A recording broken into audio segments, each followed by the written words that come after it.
It's my very great pleasure to introduce Nola Sterling, who is going to be talking about her criminal justice work that she's been doing over the past 10 years. This will be an interview style session tonight for this February WFDA adult meetup. I'm going to introduce Nola, and then Nola will say something about herself, and then we'll go into the interview session. Just to say that Nola's work and her personal experience has made her a staunch advocate against racial inequalities within the criminal justice system. She produces and presents Beyond the Lens podcast as a social commentator, highlighting the issues affecting the Black British Diaspora to give a voice to topics often negated by mainstream media. Nola is currently leading the Criminal Justice Alliance new 30-month pilot lived experience leadership program, which I know she has been working so hard on, called Elevate CJS, Criminal Justice Alliance or system.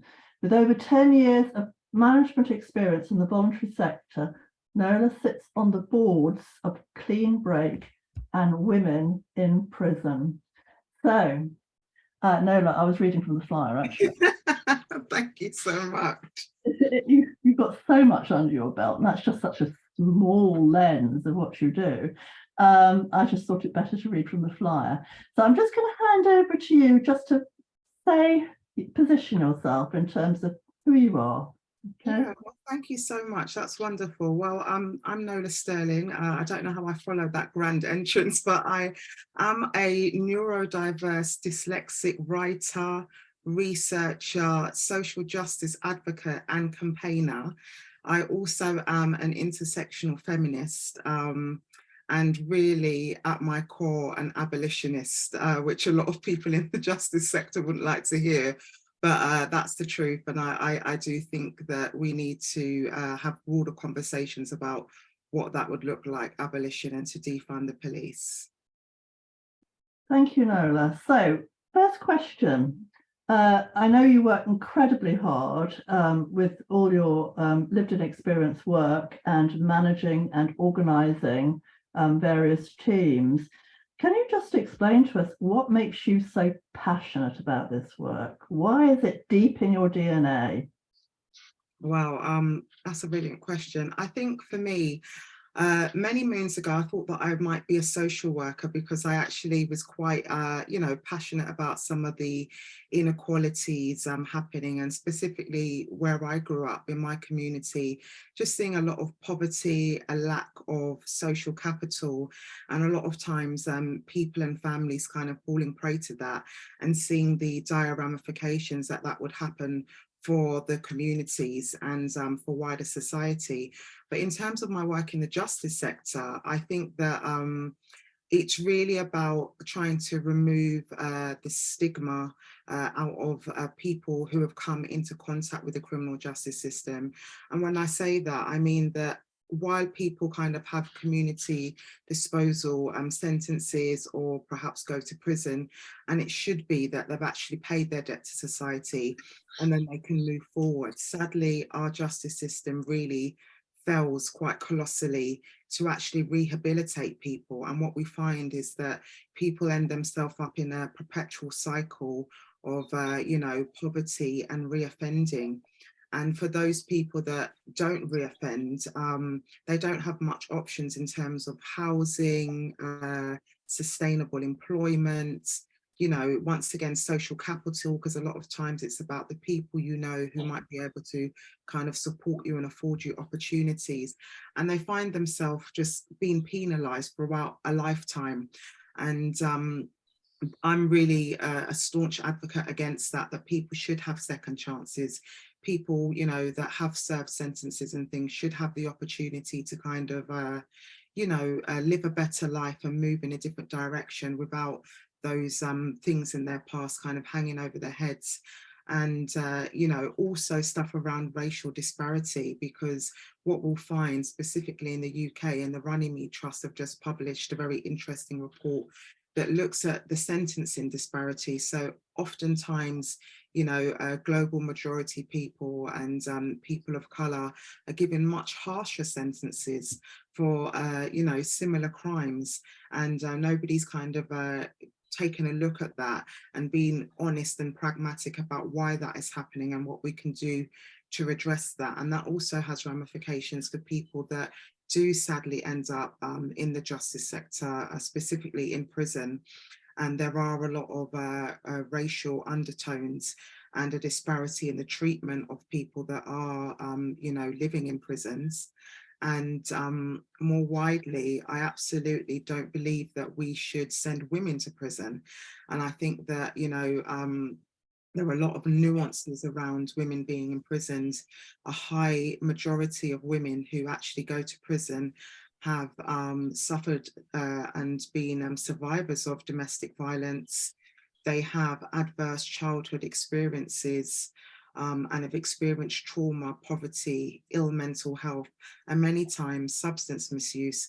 And those issues are never, you know, taken into account during sentencing. You know, those needs are never addressed when women go to prison. And 80% of women that go to prison for non-violent crimes, things like TV license. And as you can imagine, the position of a woman in society, being a mother, being a matriarch, you know, holding that position in your community, and how devastating that is for that figure to be imprisoned, and what happens to women's children going into the care system, and what that means for them. Care is a pipeline to prison also, so it ends up sometimes being a kind of a generational cycle from mum going to prison, and that having quite damning, you know, lasting ramifications for a whole generation. So yeah, I feel so passionately about this work to kind of redress some of those inequalities and really champion people with lived experience of the justice system to reimagine what they can do in their lives. And the program that I'm working on now, Elevate CJS with the Criminal Justice Alliance, is about you know, working with people who have great, fantastic skills, and you know, upskilling them and working with them in a very intense way over a 12-month period to you know, become leaders and influencers. As my nan says, who feels it knows it, and they have a great in-depth understanding of the justice system, and they should have a seat at the table in terms of decision making. So I suppose I'm the conduit for that to happen, which is no small feat, but I feel very passionate about it. And yeah, that's what I'm doing at the moment. Thank you, Nola. I mean, one of the, I was going to go a bit off and ask an additional question to our Okay. practice run, but I think you've answered it actually. I was going to ask, what is the one fix you think can happen? But you've said the people with a lived-in experience need to be around the table. Is that the one fix? Yeah, I think so, because I think that that's more broader, even when we look at our society and how policies made. We need more of a civic society where people's voices are heard, because many times, I hate the saying, but we have this kind of top-down approach, meaning that, you know, people that are in positions of influence are often out of touch with the needs of the people that they serve, and therefore cannot make informed decisions on behalf of those people. So, you know, basically what I'm saying is, if people have come into contact with the justice system and have that in-depth understanding of it, surely they should have a voice, and, you know, their concerns, you know, should be taken on board with other professionals and academics. And, you know, it should be a collaboration, you know, and in that policy implementation. Thank you, Nola. And I suppose we're going very firmly on to the whole debate about inclusion and how important inclusion is within this work, and to ensure that we have a proper diversity of representation. And I'm sort of going into the field of neurodivergence. Let's just go to Nola again. Where is Nola? There she is. And right, let's go to the gallery, because you've got a list on here. Okay, Nola, I'm just asking you about the whole element of being neurodivergent and inclusion around there. You have said you're neurodivergent. What do you bring to the table? Turn your mic off, please. Thanks, I've done it for you. What do you bring to the table in terms of your own neurodivergence? What strengths do you bring to your criminal justice work? I think in addition to being a lateral thinker, I bring a huge amount of emotional intelligence, which sadly is, you know, missing a lot of times in this work. You know, we have a lot of academics, we have a lot of policy makers, we have people, grassroots organizations, but a lot of times we're kind of lacking the emotional intelligence. And for me, I think my emotional intelligence allows me to build really meaningful relationships with people and to be able to speak to them and understand them in a non kind of judgmental way, and also working with people in a way to kind of help them to recognize their own abilities in a kind of a motivational interviewing way. So not kind of imposing my views on what I think would be good for them, but kind of helping them work out what would be good for them. I mean, you know, we've had these conversations about emotional intelligence, and I think emotional intelligence is absolutely key to how people relationship build and how they behave towards each other. And I strongly believe that neurodivergent people are actually highly emotionally intelligent, just because they have had to be outsiders in this world and have had to be great observers. And that they have really honed their emotional intelligence. So, you know, I'm on board there. But in terms of your criminal justice work, where do you think emotional intelligence fits? How has it helped you with your work? Can you give an example or scenario? Yeah, I think that it's definitely the way that I've been able to work with people in a meaningful way. So I think in all the services that I've left, I really believe in a co-production model. And for me, it's all about that participatory research. So I don't think it's about making a decision on behalf of somebody about what I think would work for them or what services they need. It's about being inclusive enough so everybody's voice is there and that we're kind of co-producing the work and the services that we're delivering, and flattening the structure.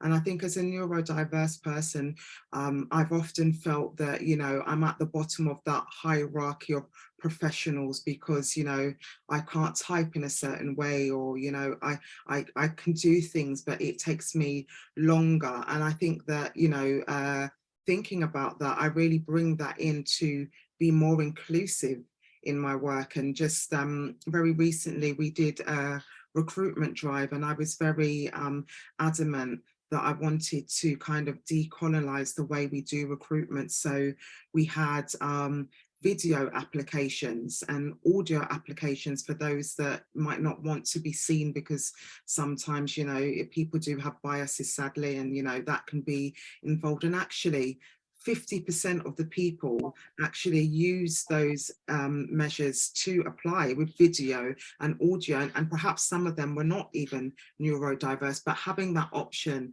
and using that kind of different language and allowing people to express themselves in different modes in different ways, I think was quite dynamic and quite powerful.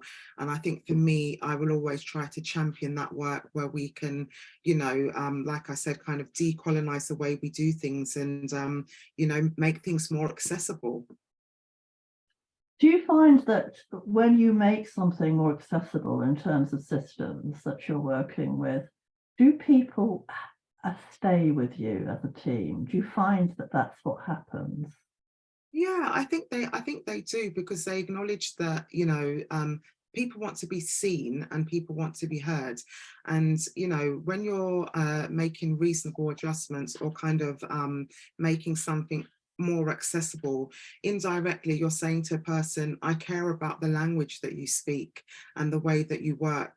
And I want you to be able to work in that way, because I think a lot of times, in civil service and in the voluntary sector, it's about more about the process than the outcome. So there is an obsession with the process. This is the process. This is how we do the process. It doesn't matter if you do the process in a different way and get the same outcome. You have to follow this process.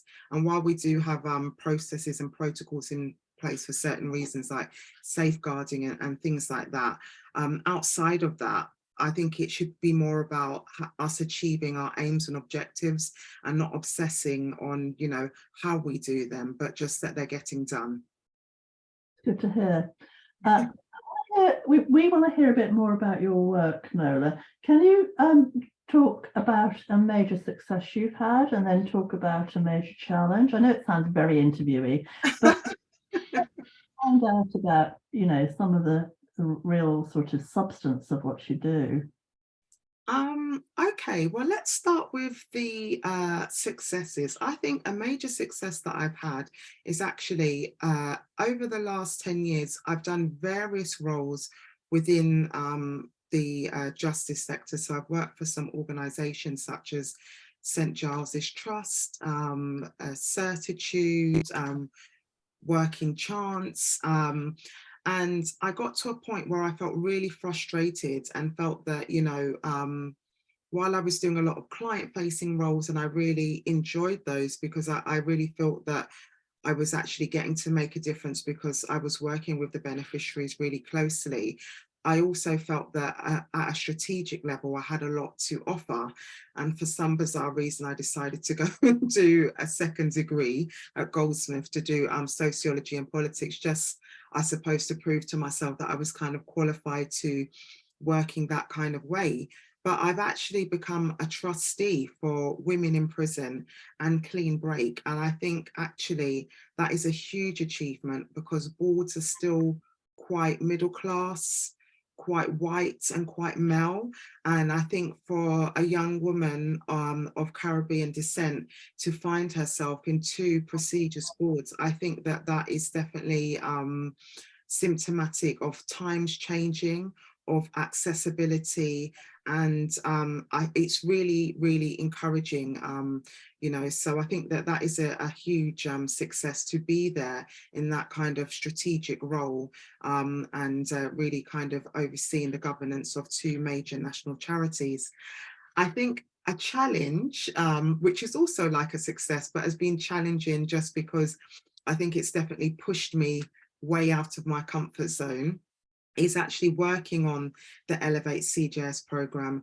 So it is a 30-month pilot, and basically it is two 12-month courses for people with lived experience of the justice sector. Now, we have a broad definition of lived experience, which includes people that have been to prison, people that have family members who have been to prison, those who might have been victims of a crime and sought to, you know, access restorative justice, and people that have been over policed, mainly a lot of young Black men held to be over policed. And the reason that we've taken that stance is because this program at its core is really about systems change and how do we change the system. And we see it that people at those specific junctures that have those particular experiences will be more well versed on what needs to be changed in those specific areas. And the tough bit is building a 12-month course from scratch and thinking about what are the barriers people will face and how do we redress those barriers in a very practical way with things like technology and you know, skills and workshops and education, and then also building a syllabi which was way out of my comfort zone, but I'm very proud to say that I was able to build a syllabi with 4 modules over the year. One is kind of looking at interpersonal deep dive into self, because I think that leadership is very much about looking at yourself and what kind of person you are, what core values you hold. And I think that really feeds into it. And especially since as we're using the social change model, it's slightly different from the corporate leadership. And then obviously the skill sets that people need. So I've identified media training, campaigning, policy work, action research, and also some work on framing, because it's really important for people to be able to kind of tell their own stories in a meaningful way, and having the autonomy to tell their stories in a way that is good for them. And a lot of time journalists take people's stories and show people in a very unfavorable light. So it's about people having that autonomy over their story. And there are a number of residentials also embedded into the programme. And the really exciting bit is that I've brokered opportunities for the participants to sit on shadow boards, because as I said, from my own experience, I think it's a wonderful opportunity and a great segue into leadership for people to be on boards. So they'll have the opportunity to shadow a board and also have an opportunity to do a senior leadership role. The MOJ have kindly offered half of those roles, and then we are still working with other various different organisations to provide work experience. And the last section is about, people finishing off this reflective diary that they'll be doing and thinking about what kind of direction they want to move in. And, there'll be coaching and clinical supervision, because some of this work will be triggering for people. And as we take a trauma-informed approach, it's really important that we can kind of hold space for people and be there for them if any issues are coming up. And then we have a bursary that people can apply for at the end. So when they have a kind of an idea of what direction they might want to move in, we can give them some seed funding to perhaps start up their own organisation, or, to do some continued professional development, maybe some courses, and to kind of establish themselves. So that's been very challenging, but obviously very rewarding, because the first cohort have started at the end of January, and we did our first residential in Northampton. And just to see the camaraderie, the smiling faces, and how empowering people felt being with their tribe, people that have similar experiences, and just being able to speak open and frankly with that shared experience has been really wonderful to see, and kind of re-energized me in a way that I didn't know was possible. Thank you, Nola. We're coming to our last question before we open up to Q&A. But you're talking about a really packed schedule here. A lot of deep passion, and also working with a lot of emotions, actually, as your relationship building. We talked about this earlier, but how do you manage your own well-being as well as managing the well-being of others?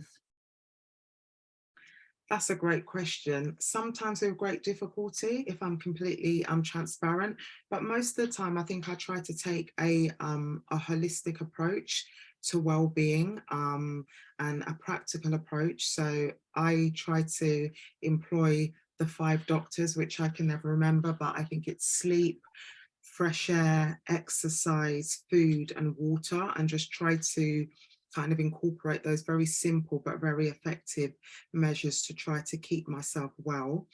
I think also a massive thing is being kind to yourself. I remember a therapist said that to me once, and I didn't have the notion of what they meant, but I suppose as years have gone on, I've understood that the world can be quite your biggest critic, and sometimes we have quite a harsh self-critic within us, motivating us and pushing us along, and I know that I do.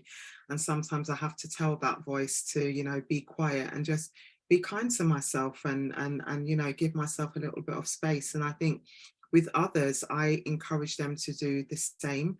A lot of times I am listening ear to people, so I need to take care of my well-being. But I think in all the kind of projects that I develop, I try to make clinical supervision be a really entrenched part. So people can have a space to kind of, you know, decompress and, debrief, and it being a private space and it not being your manager or your partner, where you can just, say it as it is, and have the freedom to do so. I find that to be quite effective and powerful. And also just role modeling, good working practices. Like, if you see junior staff are struggling, encourage them to, take a break, have a walk, go back, the work will be there. And just kind of lean away from some of the toxic work cultures that are very much embedded in the justice sector, because it is big work and it is tough work, and you do have to put a lot in, but at the same time you also need to be mindful that you don't burn out, as in who will be doing